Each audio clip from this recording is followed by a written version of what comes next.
National forum भी और state के जो फोरम्स हैं हमारे, वो भी बराबर सोच भी रहे हैं और कुछ प्रोग्राम और मंसूबा भी बना रहे हैं।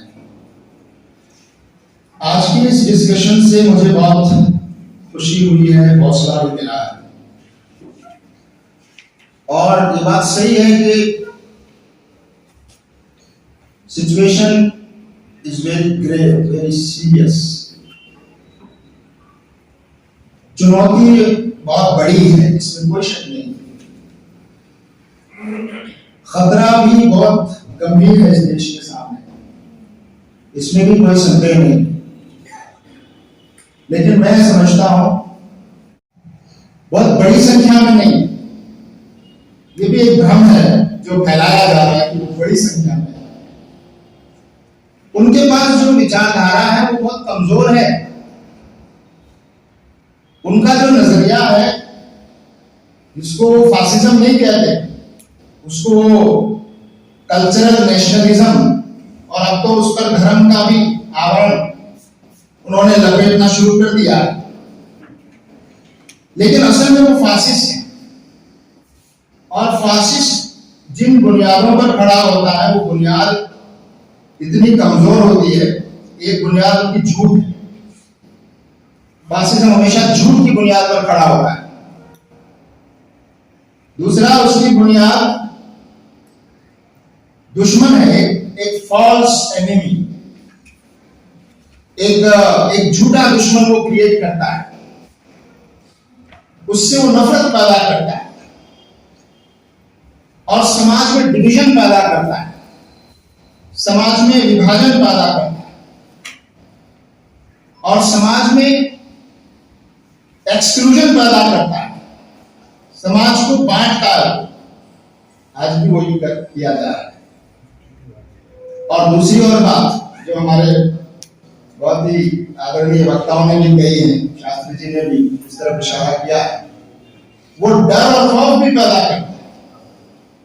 और वो डर और खौफ दूसरों में नहीं, बल्कि अपने लोगों में, जिस ग्रुप को वो समझता है कि वो उसका अपना है, उसमें ज्यादा डर और खौफ पैदा करता है।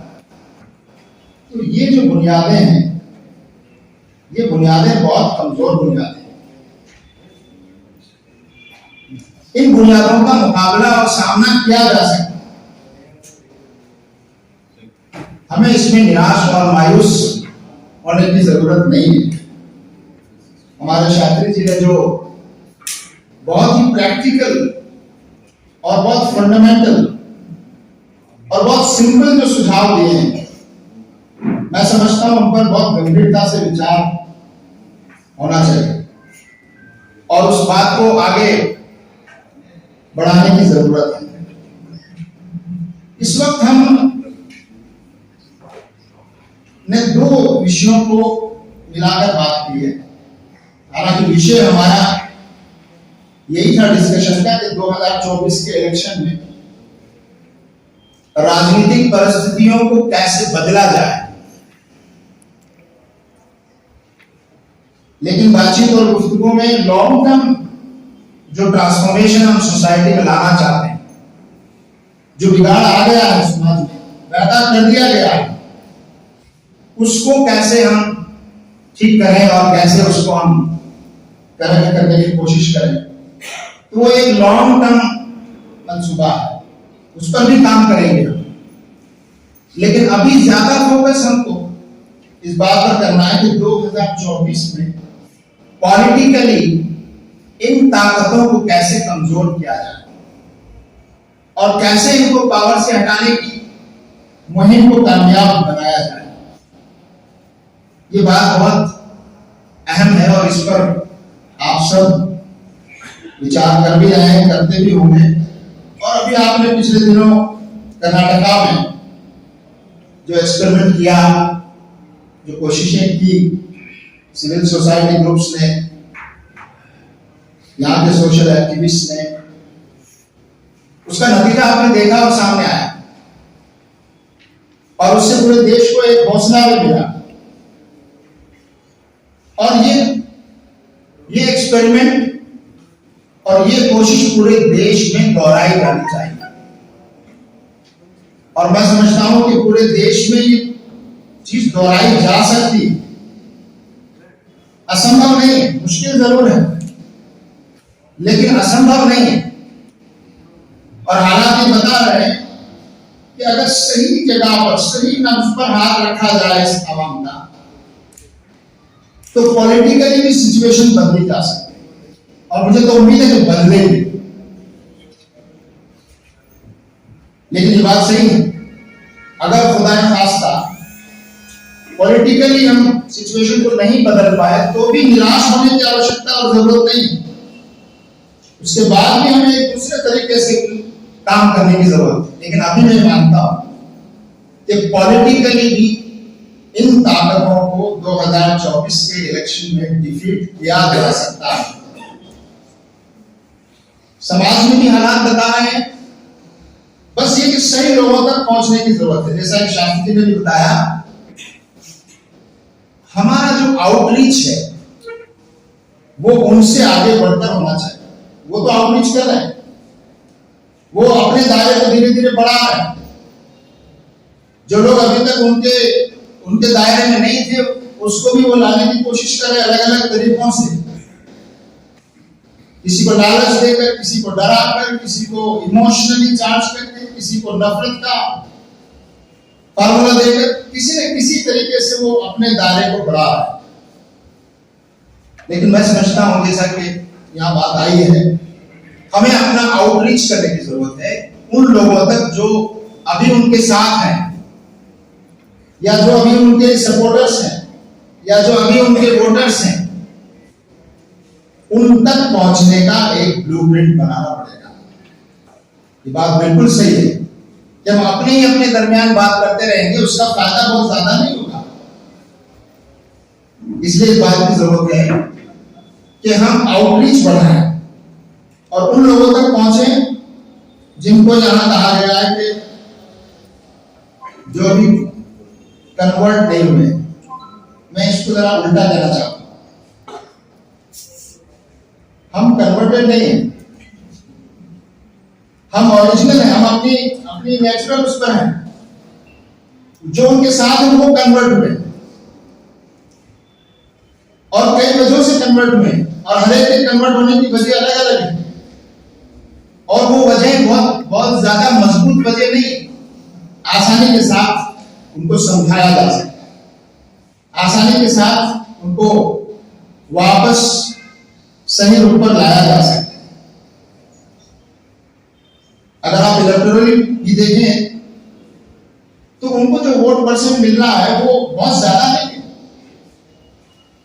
पहले इलेक्शन में 31% मिला, अब शायद 37% मिला। इसके बावजूद भी 63% जो और लोग हैं जो उनके साथ नहीं है उनको यूनाइट करना, और उन 37% में भी मैं समझता हूं कि बहुत सारे लोग ऐसे हैं जिन तक ठीक से पहुंचा जाए और जिन तक ठीक से बात पहुंचाई जाए, समझाया जाए, तो उनमें से भी बहुत सारे लोग उनके दायरे से निकलकर उनके खिलाफ खड़े हो सकते हैं और ये असंभव नहीं है। मैं समझता हूं कि यहां 3-4 पहलुओं पर हम सबको ध्यान देने की जरूरत है। उनमें से एक ये कि हमको पॉलिटिकल पार्टीज को भी अप्रोच करना होगा, क्योंकि पॉलिटिकल चेंज में मेन जो रोल है वो उन्हीं का। हमारा रोल उनको सपोर्ट करने का, उनके लिए माहौल तैयार करने का ये हो सकता है। हम किसी पार्टी के नहीं है, लेकिन देश में जो पॉलिटिकल कैटास्ट्रोफ इस वक्त मौजूद है और जिस तरह से डेमोक्रेसी और हमारे कॉन्स्टिट्यूशन की जो वैल्यूज हैं वो जिस तरह डिजनरेट हो रही है और जिस तरह से इस डेमोक्रेसी को एक तरह से फैसिज्म और फासिस्ट गवर्नेंस की तरफ ले जाया जा रहा है, उसको देखते हुए हम सबकी जिम्मेदारी है कि हम इन पॉलिटिकल पार्टीज को भी ये बात समझाने की कोशिश करें कि they should come out of their opportunistic politics. अपनी जो अवसरवादी सियासत है इनकी, उससे बाहर निकालने की जरूरत है। और इनको बताना है कि अगर उनकी तरफ से ये नेग्लिजेंस होता है तो कितना बड़ा खतरा इस देश को है पॉलिटिकली। और मैं समझता हूं कि पॉलिटिकल पार्टीज भी अब ये समझ रही हैं, लेकिन अभी भी अपनी खुदगर्जी और अपने मफाद और अपनी अपॉर्चुनिस्टिक जो उनका कल्चर है उससे भी बाहर नहीं आ पाते। तो लिहाजा हमें अपने अपनी सतह पर उनको अप्रोच करने की जरूरत है। नंबर 1। नंबर 2, मैं समझता हूं कि मीडिया के साथ भी हमारा इंटरेक्शन होना चाहिए। ये बात नहीं जा रही कि मीडिया ज्यादातर उनके साथ हो गया है, मीडिया बिक गया है। सोशल मीडिया अभी भी एक बड़ा मीडिया मौजूद है, लेकिन मैं कहता हूं कि अभी भी उस मीडिया के साथ भी हमको अप्रोच करने की जरूरत है जो अभी उनके गुण गा रहा है, जो अभी उनको ग्लोरीफाई कर रहा है, उस तक भी पहुंचने की जरूरत है। और वहां भी ऐसे लोग हैं जहां जो अगर पूरे ऑर्गेनाइजेशनल लेवल पर ना सही लेकिन इंडिविजुअल लेवल पर भी अगर वो कुछ पॉजिटिव करने के लिए तैयार होते हैं तो भी कोई ना कोई सिचुएशन में हम थोड़ा बहुत बदलाव ला सकते हैं। तो मीडिया को नैरेटिव बिल्डअप करके हमें उन बातों को लोगों के सामने लाना चाहिए। और तीसरा ये कि नौजवान और यूथ इनको फोकस करने की जरूरत है। आज जो रियल इश्यूज हैं हमारे, उन रियल इश्यूज पर पर्दा डालने की कोशिश हो रही है। आज पूरे माहौल को इमोशनली इतना चार्ज किया जा रहा है कि लोग रियल इश्यूज पर बात ना करें। तो हमारी कोशिश ये होनी चाहिए कि हम नौजवानों को समझाएं कि तुम्हारा हमारे रियल इशू क्या है। एम्प्लॉयमेंट हमारा रियल इशू है। आप लोगों को ये बताएं और बताना चाहिए कि 2014 में जब हमारे प्रधानमंत्री जी शपथ लिए, उन्होंने शपथ लिया तो कहा मैं सेवक से वो शासक बने, शासक से वो सम्राट बन रहे हैं और सम्राट से भगवान बनने की तैयारी कर रहे हैं। और इस समय पूरे देश को और समाज को इतना ज्यादा नुकसान पहुंचा रहे हैं सबकी वजह से। ये बात लोगों को समझानी पड़ेगी कि जिसको आपने सेवक बनाया था वो अब शासक और सम्राट से आगे भगवान बनने की कोशिश कर रहा है। वो खुद तो अपने आगे वो एक तरह से क्या कहते हैं दंडवत कर रहे हैं। आपकी बात बीजेपी के हाथ है।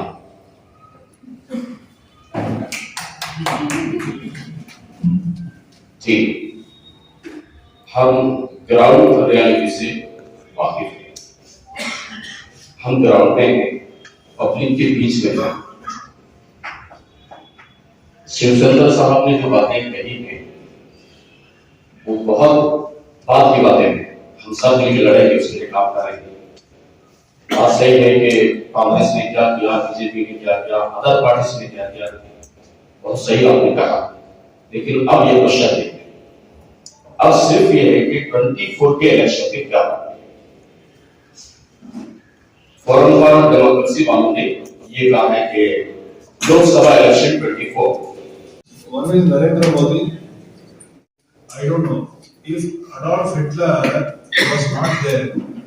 Practicing Hindu, and he was singing Raghupati Raghava Raja Ram when he was assassinated. All our people here who are Hindus, every Muslim here said, you know, I praise Allah before he spoke here. No Hindu said it. None of the Hindus here. Because secularism means that I don't believe in religion. I believe in constitution. This is nonsense. This is why Narendra Modi is winning. So how do we destroy this? Okay. So I'll tell you a story. Lord Vishnu came and destroyed them. One was very arrogant. Are these two brothers ruling this country today? Hiranyaksha, Hiranyakashyapa. They swear by Ambedkar, they swear by socialism, they swear by the constitution. But they do not swear by Mohandas Karamchand Gandhi, who swore by Ram Rajya. We hate Ram Rajya today. The first person to use the word Ram Rajya was Mohandas Karamchand Gandhi. Nobody objected. Nobody objected that Gandhi was singing Hindu songs. No Muslim objected, no secular person objected. But today, by going to temple and putting tika and saying Jai Shri Ram, it is supposed to be bad. Why is it bad?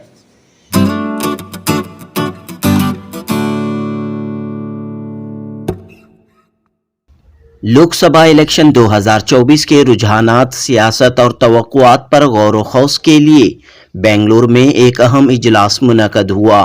Forum for democracy and communal Amity Karnataka chapter के तहत हुए इस इजलास में सियासी व समाजी तज्जिया निगारों, दानिश्वरों, social activist, सहाफ़ियों ने शिरकत की।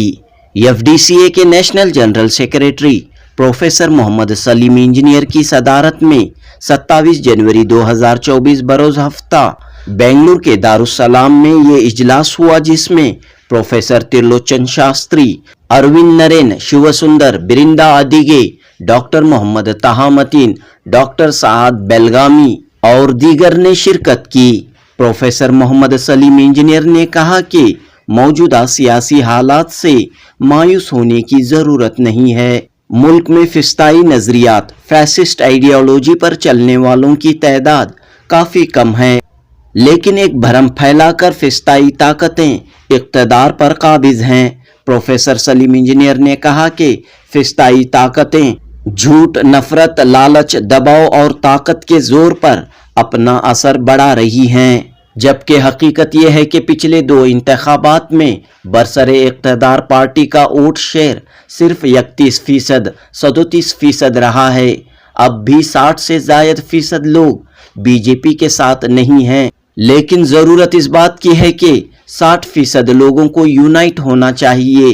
प्रोफेसर सलीम इंजीनियर ने कहा कि कर्नाटक असम्बली इंतखाबात से कबल सिविल सोसाइटीज़ और सोशल एक्टिविस्ट ने सियासी तब्दीली लाने में अहम रोल अदा किया और इसका नतीजा भी आज देखने को मिल रहा है।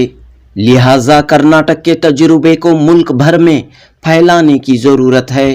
प्रोफेसर सलीम इंजीनियर ने कहा कि आने वाले दिनों में सियासी तब्दीली, पॉलिटिकल चेंज के लिए समाजी व अवामी तंजीमें, सियासी पार्टियों, मीडिया और नौजवानों पर मेहनत करें और सही तौर पर उनकी रहनुमाई करें तो ज़रूर आने वाले इंतखाबात में तब्दीली देखने को मिल सकती है।